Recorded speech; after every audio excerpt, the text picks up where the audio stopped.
Czechast, a podcast in English about Czech and Moravian society, history, culture and economy. Hello and welcome to Czechast, the podcast in English about all things Czech. I'm Vít Pohanka.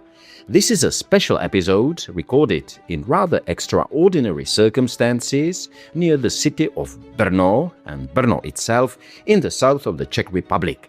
A few days ago, I had the opportunity to take part in this year's March of Reconciliation from Pohořelice back to Brno.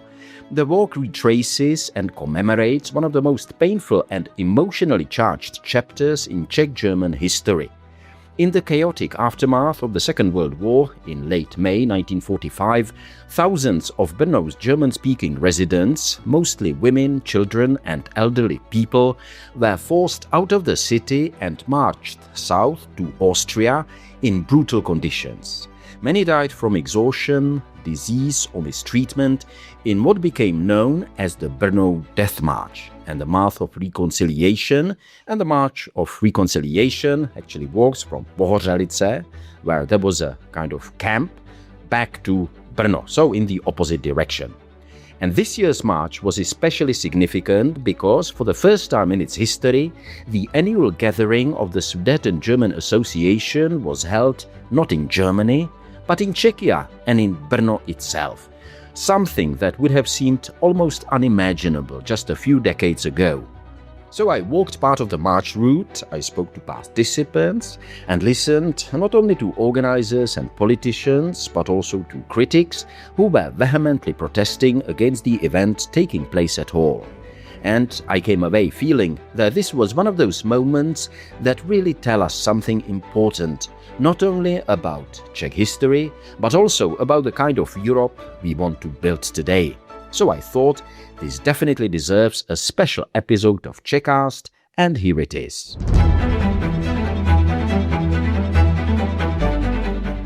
Czechast, a podcast in English about all things Czech.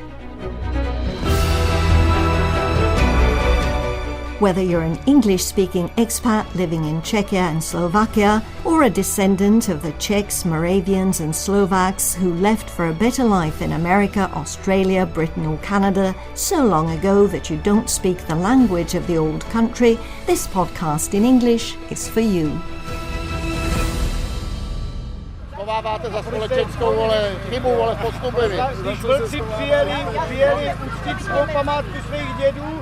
So I've just got off the bus here in Pohořelice, where the March of Reconciliation is due to begin in about an hour's time, and I've walked straight into a heated confrontation. A small but very vocal group of protesters are shouting at some of the participants gathering here.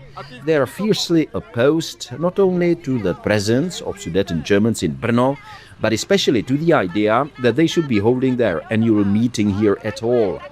You can hear accusations of betrayal of the Czech nation, and some protesters are shouting that these are children of murderers, descendants of those who helped destroy Czechoslovakia. But one thing needs to be said. However loud these protesters are, they are clearly a small minority, just a fraction of the much larger crowd that is gathering a few dozen meters away for the official start of the march, where several local but also quite prominent German politicians, including, for example, Alexander Dobrindt, Germany's Federal Interior Minister, are expected to speak.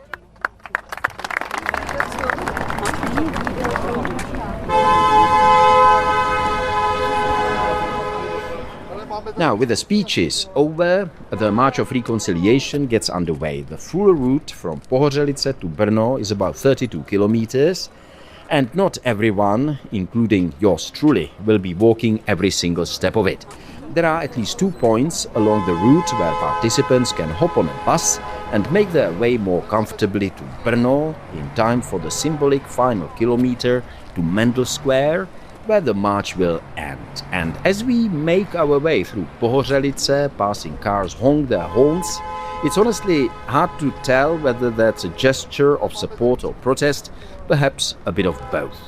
But whatever the reaction from the roadside, this feels like a good moment to speak to some of the people taking part. So I'm from Germany. And my name is Eric. And which part of Germany? Southern Germany, Bavaria. From Bavaria. Well, Eric, you've got this sign here. Yes. If you were to explain it in English, what it means, what it is in German, and what does it mean in English? The sign says in German, alles Leben ist Begegnung, which basically means that all your life is meeting and interacting with other people. So all your life you come together with people, and with people that you know already, but also of course with new people that you will meet and with whom you will have to talk and to interact. And just to describe it to the listeners, you've got a very nice cap with the Czech official coat of arms. Yes, I do. Why is that? I was in Prague last year and I saw it in a souvenir shop. And I like it. It's very nice, it's beautiful. And I always wear it when I'm hiking. And it has the official logo, Coat of arms. Coat of arms of the Czech Republic, that's right. And it also has, the different parts of it are also the historical coat of arms of the different regions of the Czech Republic, so of Bohemia and Moravia and Silesia. So it's beautiful. I like it. In the context of what you have as a motto and the cap that you have, yes. Why is it important for you to be here at this event?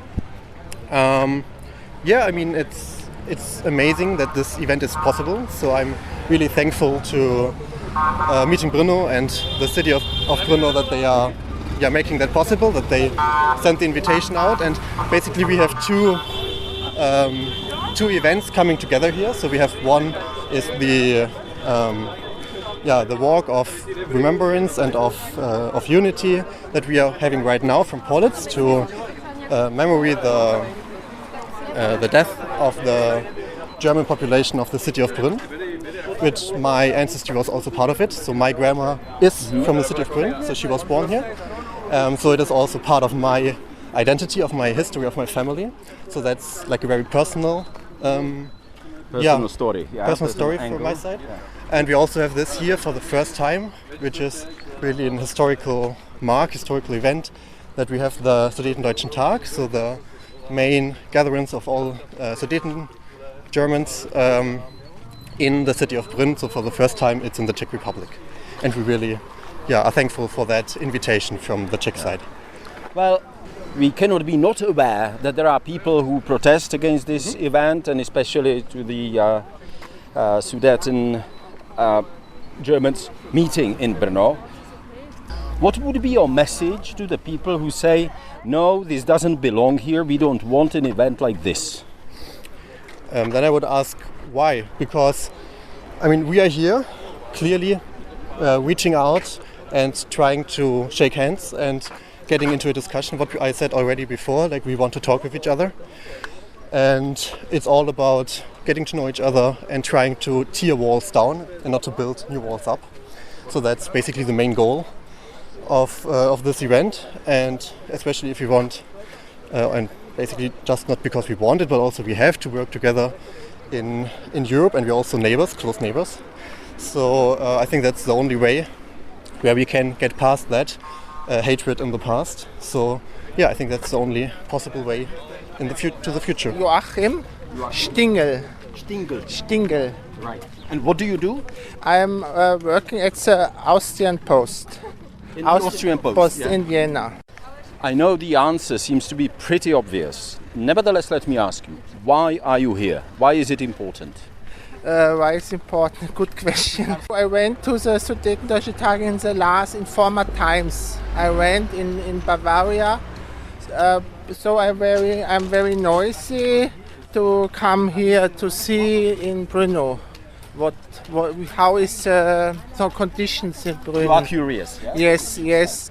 How the people in Brno, how they feel about it. Yes. And so, what have you seen so far? How do the people in Brno feel about this? I'm not sure at the moment.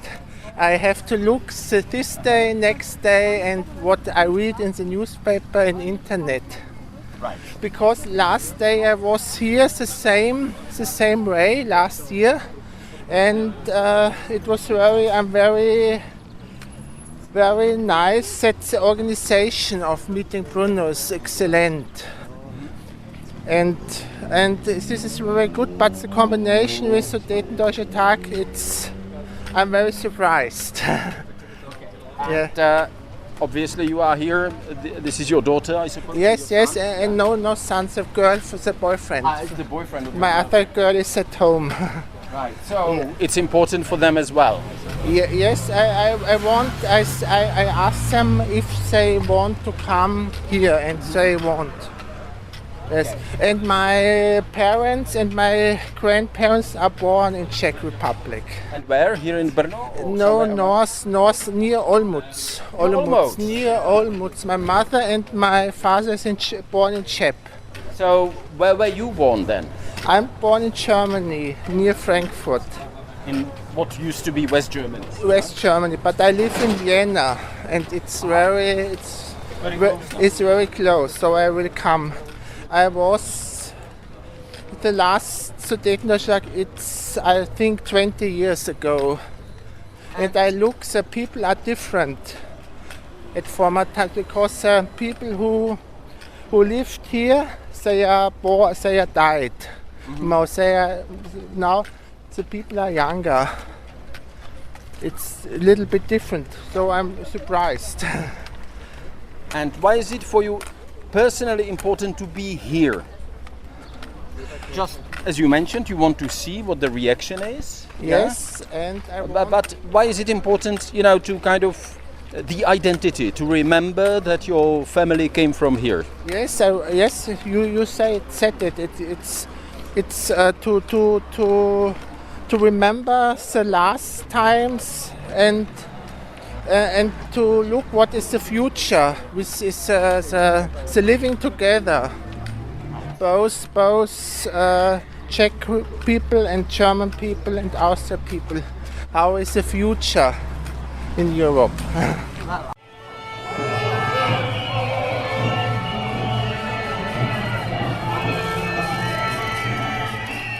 So after speaking to some of the participants along the route, I made my own way to Brno and joined the symbolic final kilometer of the March of Reconciliation. And here, near Mendel Square, we are met by another very noisy protest. You can hear the chants of Hanba, Hanba, shame, shame, directed at the arriving participants. This is clearly the hardcore of those opposed to the entire event, but once again, however loud the protesters are, they are still significantly outnumbered by the participants. And I'm heading into the Augustinian Abbey here in Brno, not to listen to some more speeches taking place there at the end of the march, but to speak to one of the people who stood at the very beginning of this whole effort, the Meeting Brno initiative, of which the March of Reconciliation is just one part. My name is David Macek. I have been living in Brno all my life, besides some studies abroad, and I am initiator and co-founder of Meeting Brno Festival of Reconciliation, Festival of Humanity. So you've been doing this for quite some time, right? What were the kind of phases that you went through, and what sort of support did you or did you not get from the authorities? Well, Meeting Brno was born to develop, let's say, the heritage of the Year of Reconciliation, so-called Year of Reconciliation 1215. Here in Brno, the municipality was able, as first Czech city till now, to recognize what happened here after the end of World War II. Here was really a bloody vendetta against German-speaking population. From the garden we are sitting right now, some 20,000 elderly people, women and children were forced to leave our city in a very violent way towards Austrian border. And this fact became a taboo during communist time, and we were able to recognize it and to say sorry for that to our ex-citizens, Czechoslovak citizens of German language. And we participated at this so-called pilgrimage of reconciliation, which ended here in 1215. And it was such a strong moment. You can imagine, after 70 years of tabooizing some issue, it became open, it became recognized. It was so strong, and we had simply with a group of friends, first of all with Kateřina Tučková, Czech author, very well known, we had a desire that this gesture in some way is being developed, and that's why we started Meeting Brno Festival, meeting of encounters with those group of peoples who are not very well known in our country, and that's why probably some part of the population is afraid of them. And we had this experience and this desire to offer to Central European public personal encounters with interesting people, with people who are suffering now, and with people who, even if they live, for instance, in Ukraine or in Israel and Palestine, are able are able not to be victims of hatred. Mm-hmm. There is always something stronger than natural tendency to hatred in them. For instance, last year I met at Meeting Rimini. We were inspired by the meeting of friendship amongst peoples in Rimini, and I met there a year before two very well-known fathers, Rami and Bassam, Israeli and Palestine father, who both unfortunately lost their daughters.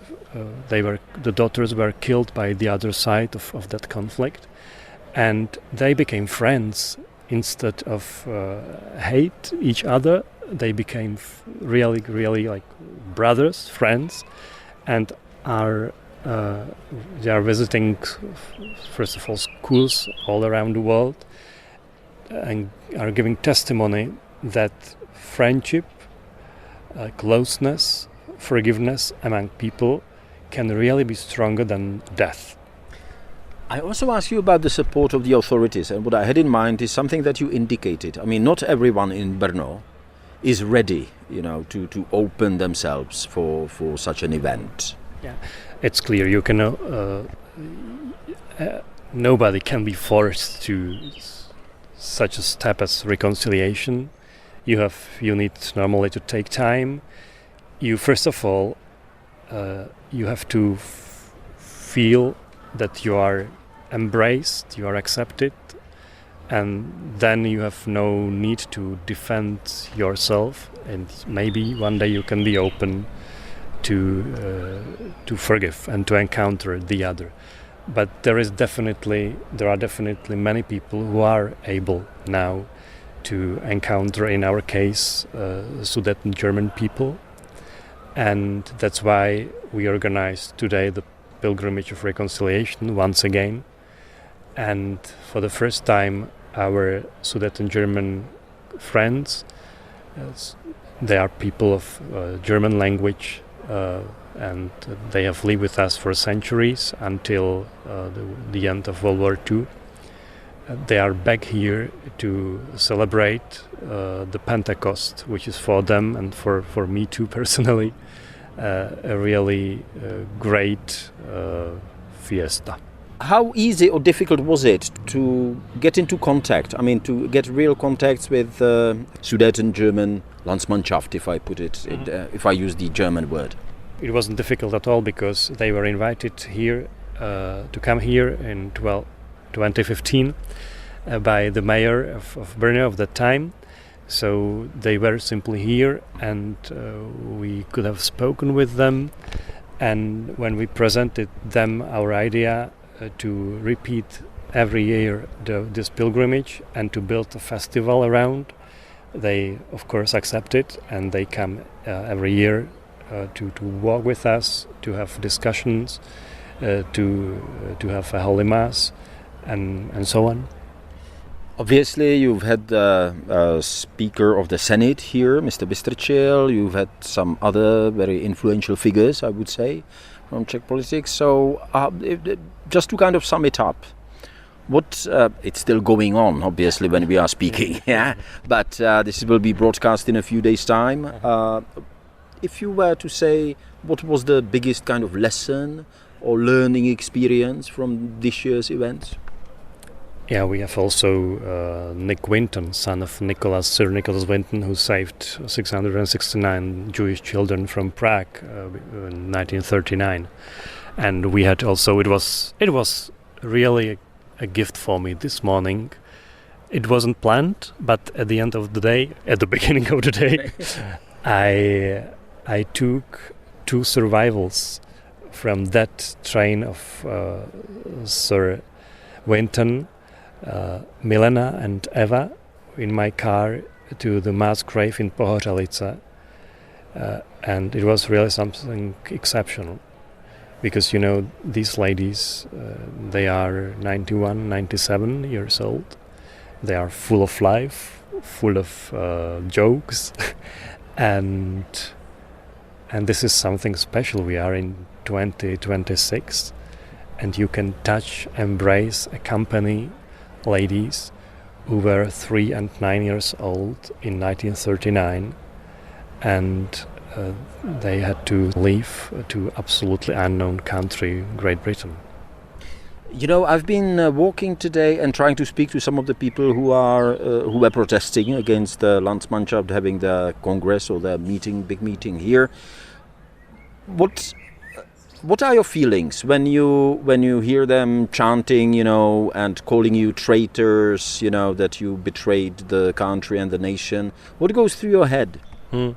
First of all, that it's for me a sign of freedom. They can be here, they can be against, they can express themselves. So in this sense, they are welcome. And what is important for me, even if they are against, they are here. And they see the atmosphere, they see faces of people, of our guests from Germany. And this is also some kind of encounter. At least they are confronted with reality in this way. I don't want to keep you any longer, but there is one thing that I cannot omit. You told me that the present Pope of the Catholic Church, the American Leo, has visited this place where we are sitting now. So where are we sitting now? And how come the present Pope was here a number of times, I hear? Yeah, this is a really famous place. It's guardian of the Augustinian Abbey in Brno. And the abbot of this abbey was Gregor Johann Mendel, the founder of modern genetics. This is for me also something really extraordinary, this connection between faith and science, in one place, in one garden. And because it's until now the Augustinian Abbey, the Robert Prevost, Pope now, Leo XIV, was the highest representative of the Augustinian order in the world. So from this title, he had to visit personally again and again every community of Augustinians in the world. And that's why he came, I don't know, at least 5 times to Brno. He walked here in this garden, he tasted the beer from this brewery. And yes, we are very happy and we are looking forward to welcome him here again. Just one last question. What is the future for meeting Brno? Well, definitely we won't continue. Definitely we also, first thing I do, I'm going again to meeting Rimini to observe which are the personalities present there with really rich humanity. And it happens every year, if I'm attracted to someone in this sense, I do my best to contact this person and to invite her or him to Brno. So last year, as I told you, Bassam and Rami, but we had for the first time a Nobel Prize winner, Alexandra Matvichuk from Ukraine. This year, in 2 days, we will welcome the Nobel Prize winner from Russia, Boris Belenkin, from a Memorial Institute. And I hope next year we will also bring to Brno again someone extraordinary.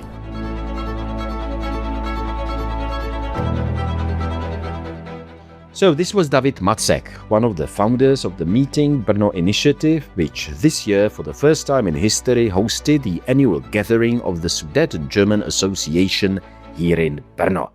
To give you the full picture, I should add that the day after this recording, on Sunday, an official demonstration against the Sudeten German meeting took place in Brno. Among the speakers were former Czech President Miloš Zeman and Kateřina Konečná, leader of the Czech Communist Party. According to police estimates, somewhere between 2,500 and 4,000 people took part. There were some verbal clashes, but nothing serious happened. Protesters didn't come into direct contact with the participants at the Sudeten German gathering, which was taking place at the Brno Exhibition Center.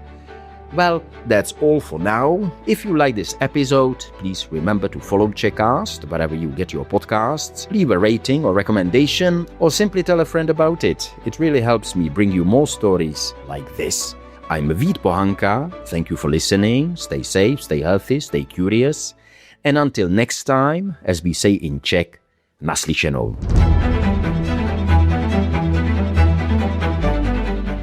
Czechast, a podcast in English about all things Czech. Whether you're an English-speaking expat living in Czechia and Slovakia, or a descendant of the Czechs, Moravians and Slovaks who left for a better life in America, Australia, Britain or Canada so long ago that you don't speak the language of the old country, this podcast in English is for you.